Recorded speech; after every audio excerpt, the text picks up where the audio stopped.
ಇದೀಗ ಇಲ್ಲಿವರೆಗೆ ಪರಮ ಪೂಜ್ಯ ಗುರುಬಸವ ಪಟ್ಟತಿಯವರ ಪೂಜ್ಯರ ವಾಣಿಯನ್ನು ನಾವು ನೀವೆಲ್ಲರೂ ಆಲಿಸಿದ್ದೇವೆ. ಒಂದ್ಸಾರಿ ತಮ್ಮೆಲ್ಲರ ಜೋರಾದ ಭಕ್ತಿಯ ಚಪ್ಪಾಳಿ ಮೂಲಕ ನಂತ ಶರಣಾರ್ಥಿಗಳನ್ನು ತಿಳಿಸಿ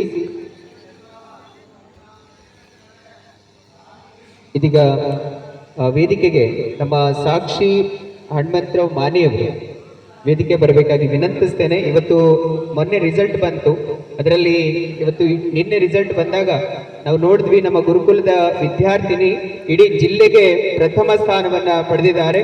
600ಕ್ಕೆ 593 ಅಂಕವನ್ನ ಪಡೆದು ಜಿಲ್ಲೆಗೆ ಪ್ರಥಮವನ್ನ ಪಡೆದಿದ್ದಾರೆ. ಅವರಿಗೆ ಒಂದ್ಸಾರಿ ಜೋರಾದ ಚಪ್ಪಾಳಿ ಮೂಲಕ ಅಭಿನಂದಿಸಿ ಮಾನ್ಯ ಸಚಿವರು ಅವರಿಗೆ ಇದೀಗ ವೇದಿಕೆ ಮೇಲೆ ಸನ್ಮಾನಿಸಲಿಕ್ಕಿದ್ದಾರೆ. ನಮ್ಮ ಮೊಳಕೆರೆ ಸರ್ ಅವರು, ಬಸವರಾಜ್ ಮೊಳಕೆರೆ ಸರ್ ಅವರು, ನವೀನ್ ಸರ್ ಅವರು ವೇದಿಕೆಗೆ ಆಗಮಿಸಬೇಕು.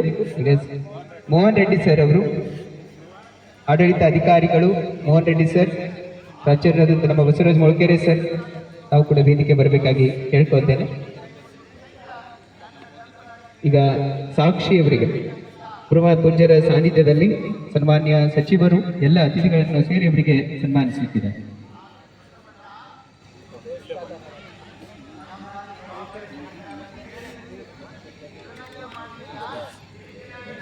ಓಂ ಶ್ರೀ ಗುರು ಬಸವಲಿಂಗಾಯ ಪೂಜ್ಯರ ಪಾದಗಳಿಗೆ ಶರಣಾರ್ಥಿ ಸಲ್ಲಿಸಿ, ಮಾನ್ಯ ಸಚಿವರನ್ನ ಶರಣಾರ್ಥಿ ಸಲ್ಲಿಸಿ, ಎಲ್ಲ ಗೌರವಾನ್ವಿತ ವ್ಯಕ್ತಿಗಳಿಗೆ ಶರಣಾರ್ಥಿ ಸಲ್ಲಿಸಿ, ನಮ್ಮ ಶ್ರೀ ಚನ್ನಬಸವೇಶ್ವರ ಗುರುಕುಲ ಕಾಲೇಜಿನ ನಿನ್ನೆ PU ಫಲಿತಾಂಶವನ್ನು ಬಂದಿದೆ. 1231 ಮಕ್ಕಳು ಪರೀಕ್ಷೆಯನ್ನು ಬರೆದಿದ್ರು. ಅದರಲ್ಲಿ ಸಾಕ್ಷಿ ಹನುಮಂತರಾವ್ ವಿದ್ಯಾರ್ಥಿನಿ 593 ಅಂಕ ಪಡ್ಕೊಂಡು 98.84% ಪಡೆದಿದ್ದಾಳೆ. ಒಟ್ಟು 857 ಮಕ್ಕಳು ಡಿಸ್ಟಿಂಕ್ಷನ್ ಪಾಸ್ ಆಗಿದ್ದಾರೆ. 200 ವಿದ್ಯಾರ್ಥಿಗಳು 100 ಔಟ್ ಆಫ್ 100 ಸ್ಕೋರ್ ಮಾಡಿದ್ದಾರೆ. ಮಾನ್ಯ ಅಣ್ಣವರು ಸಚಿವರು ಇವತ್ತು ನಮ್ಮ ಮಗುವನ್ನು ಸನ್ಮಾನಿಸಿ ಗೌರವಿಸಿದ್ದಾರೆ. ಅವರಿಗೆ ಈ ವೇದಿಕೆ ಮೂಲಕ ಶರಣಾರ್ಥಿಯನ್ನು ಸಲ್ಲಿಸುತ್ತಾರೆ. ಶರಣಾರ್ಥಿ ಸರ್. ಸಾಕ್ಷಿಯವರಿಗೆ ಮತ್ತೊಮ್ಮೆ ಅಭಿನಂದನೆಗಳನ್ನ ಹೇಳಿ ಇದೀಗ ಸನ್ಮಾನ್ಯ ಸಚಿವರು ಈಶ್ವರ್ ಬಿ ಖಂಡ್ರೆ ಸಾಹೇಬರು ಇವತ್ತಿನ ಕಾರ್ಯಕ್ರಮದಲ್ಲಿ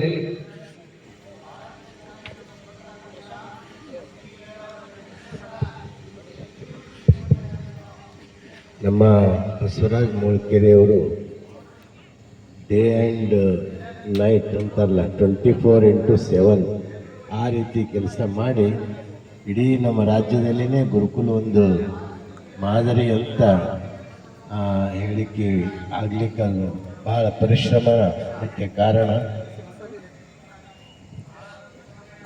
99.84 ರಿಸಲ್ಟ್ ಬಂದು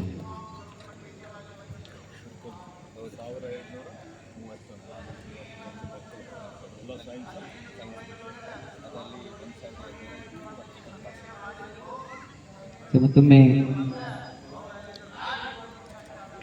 ಅನಂತ ಅಭಿನಂದನೆಗಳು ಸರ್.